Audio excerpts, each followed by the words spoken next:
1996. It wasn't Disney then, but they have the intellectual property now. Shadows of the Empire, the video game, Star Wars Shadows of the Empire. And forgive me, was that your first video game? Or I didn't have anything to do with the video game. It was a book.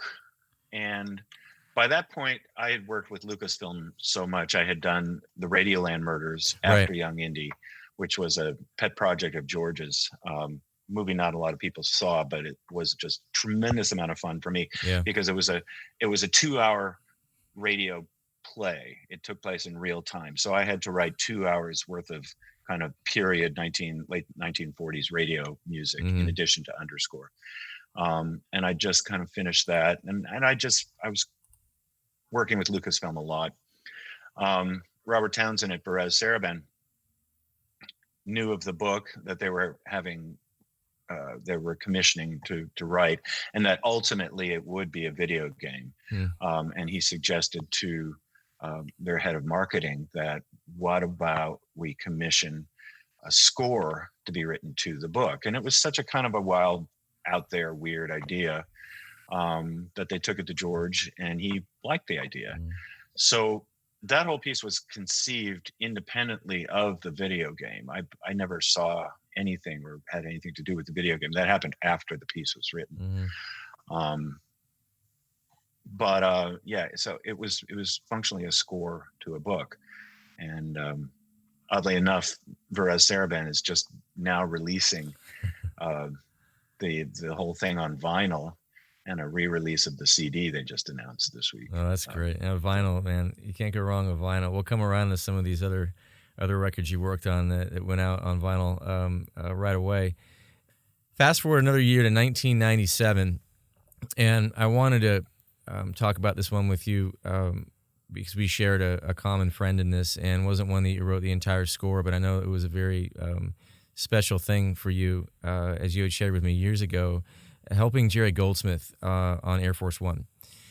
And, we all look up to Jerry and continue to, as though he's just this monumental, almost godlike figure in music. Not just film music. I mean, he was a composer who knew how to compose.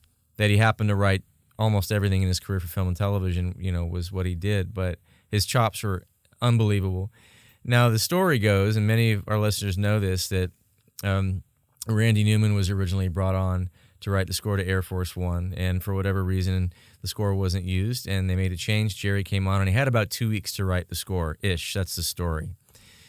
And the fact that he had you on, me knowing Jerry, not only as a friend those last few years of his life, but certainly having listened to so much of his music, that's a big deal. Jerry asking anyone to have him create the need in his mind and the trust that he knows to ask somebody to help him write music for a film of his. Yeah. And that's why I wanted to bring this one up, because what a special moment that must have been for you. So why don't you just kind of help personalize for us what that meant to you, because I know that Jerry means a whole heck of a lot to you. So what was that moment like, and what was the environment like on the picture? I mean, 2 weeks for a film like that is it's a little nutty. It was 3 weeks. 3 weeks. But it was 3 weeks to write 90 minutes of music. Man. So I had 30, Jerry had 60. But that's from conception to the dub stage. He had to write all the thematic material and then 60 minutes of music. So it was really tight. By then, Jerry was a friend. I had been to Europe with him several times with Robert Townsend doing re-recordings for Perez Sarabande as a conductor. We would both go over on trips to work with Royal Scottish National Orchestra to do some recordings, and I would do a few Bernard Herrmann albums, Jerry would hang out. He'd be in the booth helping produce in there. Then he would go out and in the next session, and he would do Tora, Tora, Tora, and I'd sit in the booth. That's cool. So we were traveling in Scotland together, and we became friends, which was lovely and something I'll cherish always. So I got this phone call and I said, kid, I'm in a bind. Can you help me out? In this great voice, this smoker's voice. Yeah. Can you help me out?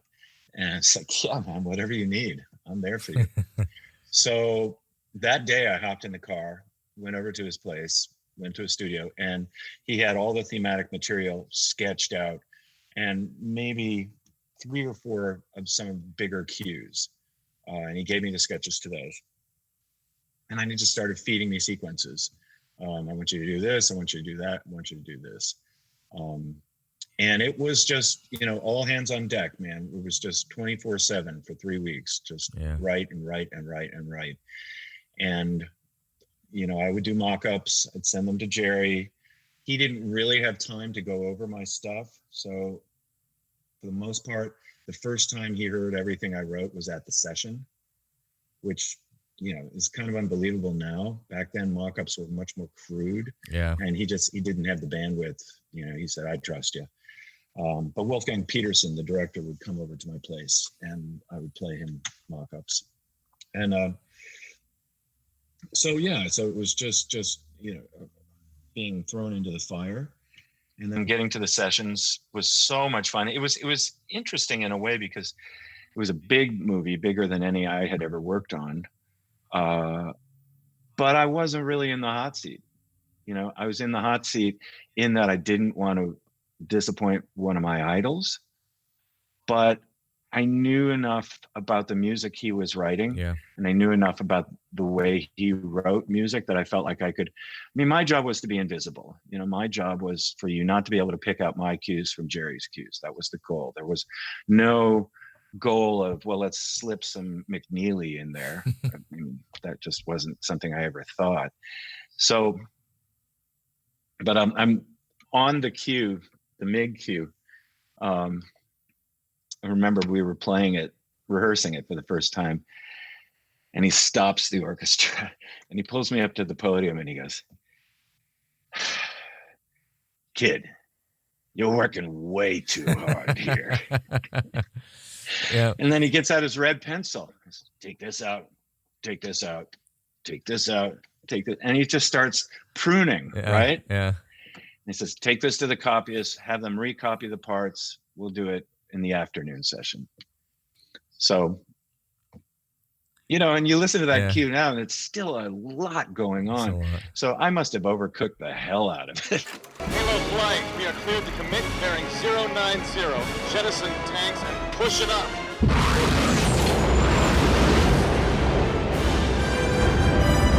These MiGs, how far away are they? Never mind. Приготовьте стрелять. Да, моей командой. Я его вижу. Он у меня на прицеле.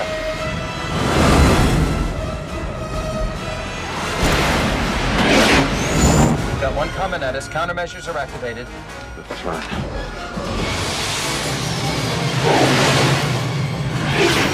Jesus. We need some help here. U.S. fighters, this is Air Force One. We are under attack. Where the hell are you? Air Force Bill One. Macy doing this thing from the cockpit along with Harrison. It's a great scene. It's filled with so much action and vibrant energy. And when I first saw this movie, I'll never forget the hijacking scene. When they're coming in and they finally land at Ramstein Air Force Base, and heck of a score, man. And your contributions shouldn't be ignored. I know your job was to be a ghost, and let's just talk about that for a second. It is not easy to do that kind of work. No. You need to know what you're doing in order to, particularly at the level of Goldsmith, be able to do the things that Jerry knew how to do without sounding like it wasn't him or it was too much of you. That's not an easy thing, man. So, you deserve a lot of credit on that. Thank you. I think that a lot of it had to do with getting to know the man and spending those hours in Scotland, sitting in the booth producing scores that he had written before. So I had my nose in his scores. Yeah. Going back to what I said about knowing what you're doing, had my nose in his scores a lot. And then going out to dinner and hanging out and talking about how he felt about music, kind of just getting the feel and of the man, was an enormous help. Then going into Air Force One, his material was so strongly conceived. It was so tightly, grouped. The economy that Jerry wrote with is extraordinary because his material is so strong that he's able to expand it and develop it in ways. But if you break down Air Force One as a score, the amount of seeds that the cues are kind of grown from, there's maybe a half a dozen of them. And then out of those comes this extraordinary variety of music, but it all comes back to those kind of 6 groups of material.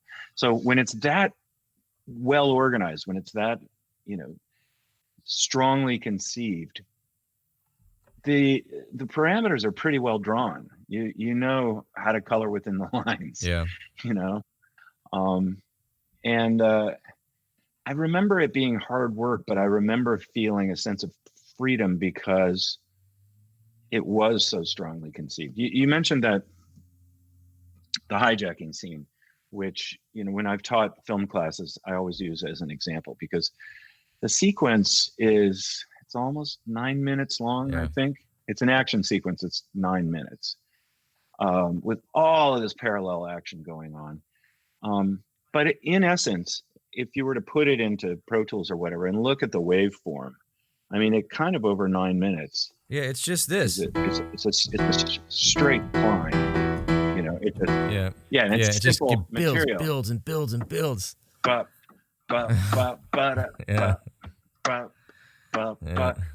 he gets this kind of groove going.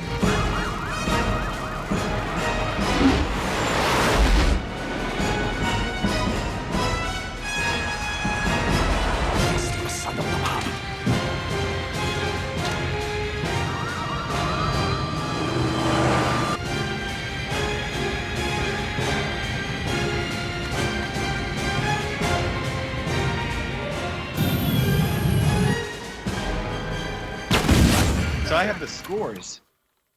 I have his sketches to that sequence, copies of his sketches. And it's always interesting to show them, to play it for a group of young composers and have them hear the piece of music and then have them look at the score. And I said, after I play it for him, I said, okay, what's your first takeaway from looking at the score? And they said, where's the rest of it? Yeah. What do you mean? Yeah. That can't be all there was on the page looks empty. Yeah. Inter orchestration on the score because it's such strong material. Yeah. Doesn't need the page black with dots. Yeah. He knows exactly how to build tension. Yeah. And his economy of material means that he can write a 9-minute sequence. Yeah. And get through it.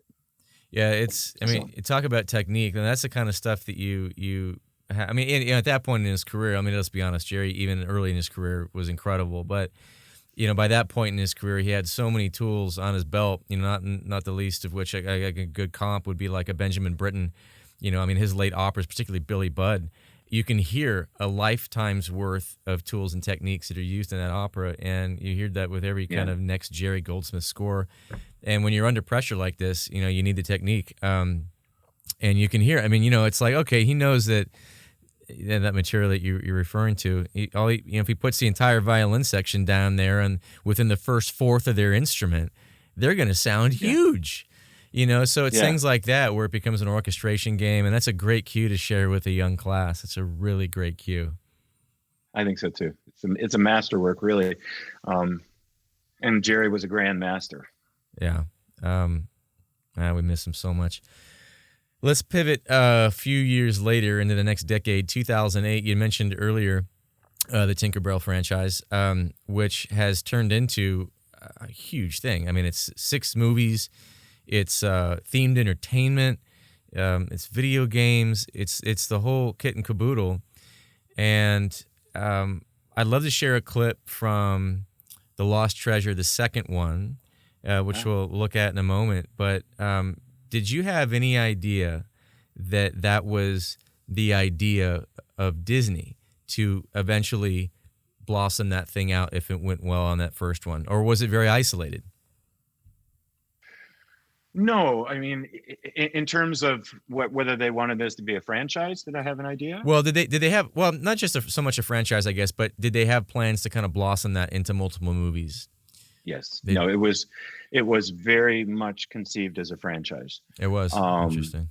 Yeah, and from day one, I was tasked with writing the music of a whole world, and I had to do a full-on presentation for John Lasseter and Chris Montan and Matt Walker and all the senior executives at the studio about the music of the new Tinkerbell world. And it was John Lasseter's concept coming in that the idea being that the fairies create nature. So there are snow fairies that create winter. There are, well, Tinkerbell is a tinker fairy. They make things of nature. You know, that each fairy group has a different function in creating nature. So I thought, all right, well, that's very interesting, and I wonder how we could translate that into music. So I started with just getting a bunch of samples and doing samples myself of nature sounds. Of crickets and whales and birds and water and everything I could, and kind of morphing and cutting them into, like, crickets I've just made into a little shaker, you know, out of crickets. I'd make all of these little instruments.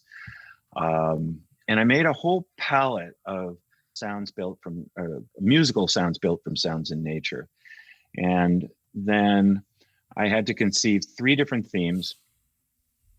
One for the overall franchise for the fairies theme, then a Tinkerbell theme, and then a sub theme for this first picture that was unique to this picture. But the first 2 themes, the fairies theme and the Tinkerbell theme, were to be overarching themes for the whole franchise. So that was, you know, by itself, it was an enormously intimidating meeting, because it was like I was on a stage with them in the audience, and I had a piano. So I sat down first and I played the Tinkerbell theme just very simply at the piano. And then I played it in a couple different versions, couple different tempos. And then I played a kind of fully orchestrated sample mock-up of how that would be used in a main title sequence. Same thing for the fairies theme. Then I even brought out a bunch of instruments that I play, you know, these all different sizes of ocarinas, and wooden flutes and Irish flutes. And I brought these out and I said, okay, you'll hear Irish flutes all over, especially the first score. Well, that's all me. I'm playing all those. Oh, really? And I didn't know that. And I brought them out because it's something that I do. So I thought, well, if I can kind of show them how I'm going to get around on a jig, on a reel on this thing, it'll help get me through this presentation. It's something visual. Right? Anyway, so that went very well, and they were happy. And then it was 10 years of just enormous fun, challenging, satisfying work with a great team of people, and being able to have the resources to create pretty much anything I wanted in the score. Disney didn't say no when I said, well, okay, we need at least 80 pieces for this portion of the score, and the rest has to be 60 pieces. Fine. You need a choir? Fine. You need a children's choir? Fine. There's this group of special singers that sing a particular kind of it. They call it mouth music in Ireland. You want to go over to Ireland and record them? Fine. You know, any kind of idea you had to visualize, they were there to help you realize it. Yeah. So it was just enormously fun and enormously gratifying, especially during a time period where there were not a lot of orchestral scores. You know, I was getting to let it fly pretty much once a year with a huge orchestra and lots of music and very dramatic situations, writing the kind of stuff I like to write. Yeah. I considered it kind of a haven from the sound effects driven scores Right. that were so popular for a while. It's like, yeah, okay, but I still get to do this, Yeah. which is what I love to do. And, Yeah. and I was at the time, and I'm still very grateful for that. Let's take a look at this scene from the second film, The Lost Treasure. And this is right as Tink is bringing the Autumn Scepter to the the processional, so to speak. It's a wonderful scene. It's really quite beautiful.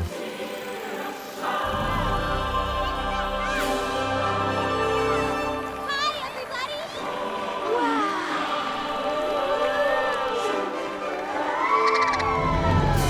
Hi! Hey, Clarion! Very Mary! I made it! There she is! Now that's an entrance. Ooh, right in the nick of time.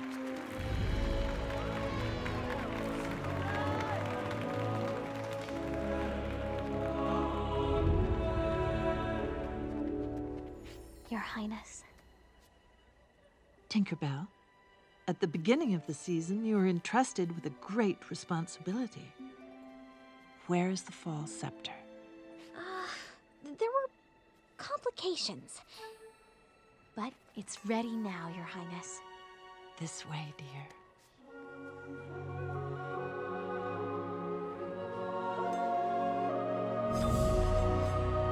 Fairies of Pixie Hollow, I present the Autumn Scepter.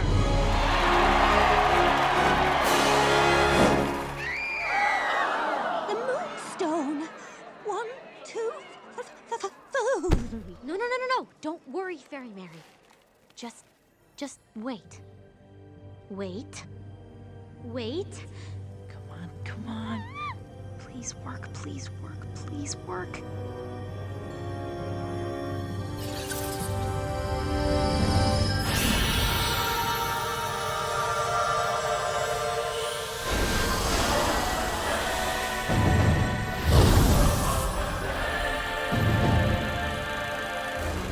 So one of my favorite things in that scene is how we've gotten there. You know, this whole kind of adventure that takes place before we get to this final kind of processional and the revealing of the Autumn Scepter, and of course they're nervous on what's going to happen here, and it turns out to be this incredibly beautiful thing. And you know, I noticed a significant jump in the animation type from the first one to the second one. However, the jump in the music, you felt like you were in the same world. And, you know, you had some variations here and some new things, new tunes here and some new ideas there. But what I love so much about that, you can do that kind of a jump visually, but the music can still root you in this sonicscape that makes it sound and feel familiar. It was done so well in the second one. And, you know, so I love this scene. Well, thanks. That was those voices you heard there. That was that Irish group of singers I was describing, led by this really talented guy, David Downs.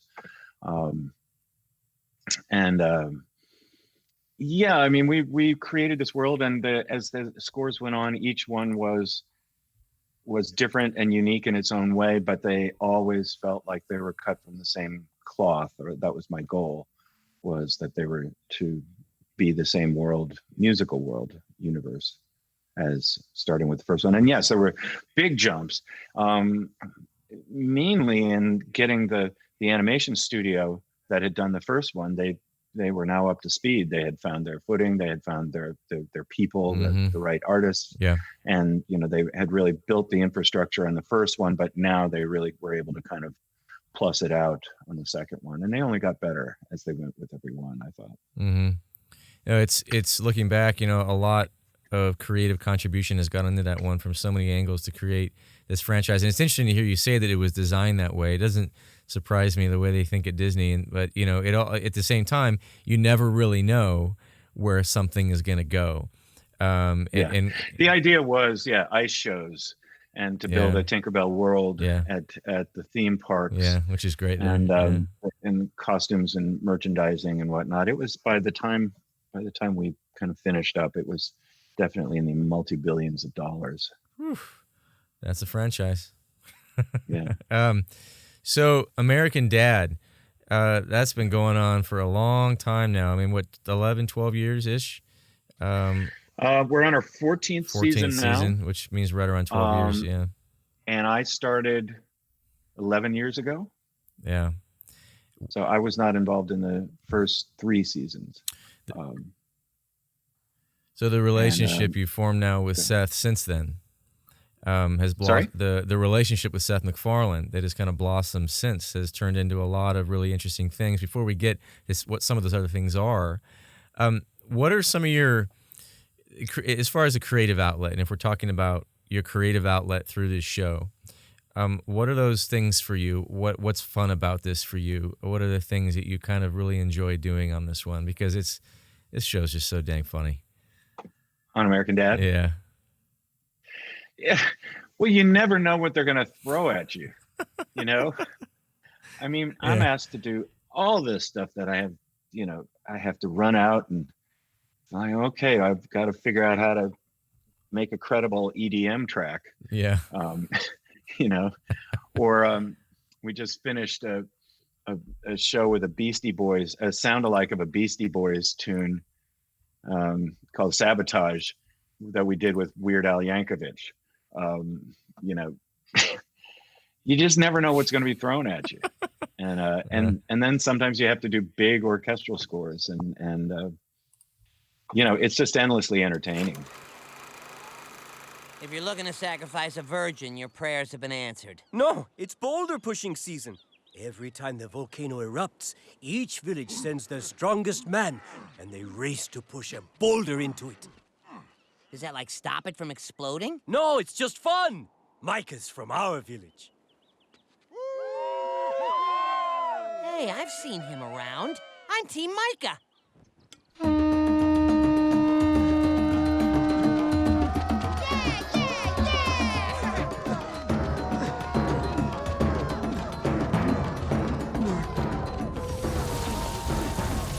Wow, the volcano is so steep.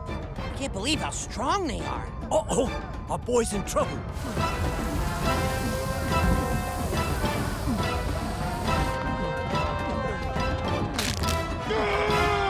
Oh no!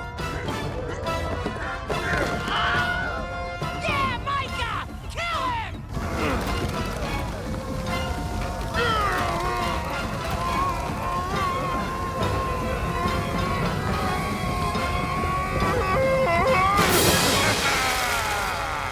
Right now,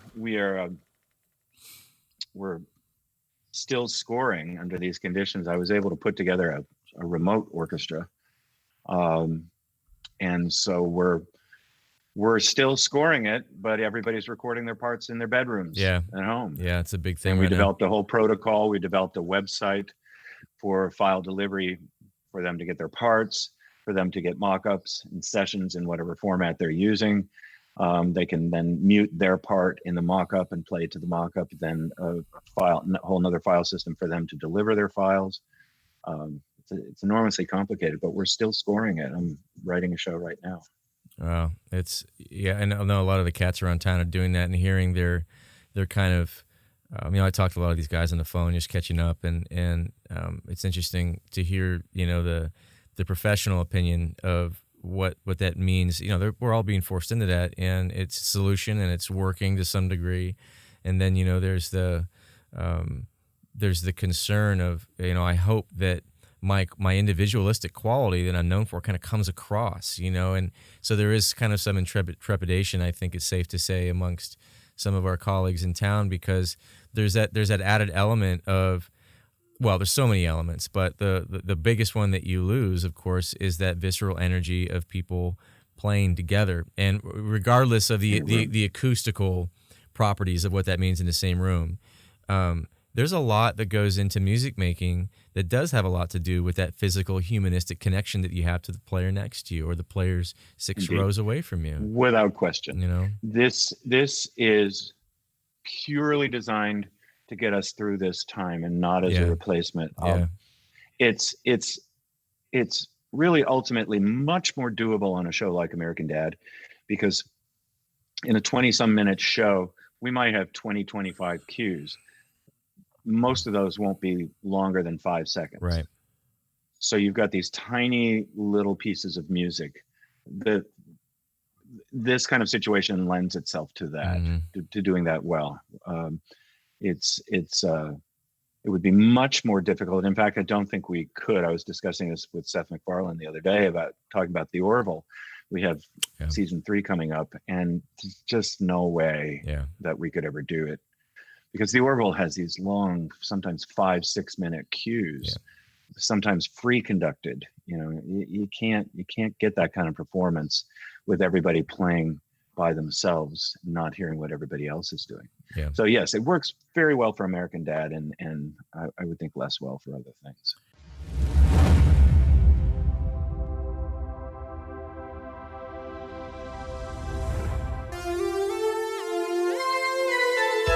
Brought to you by Santa Concerts.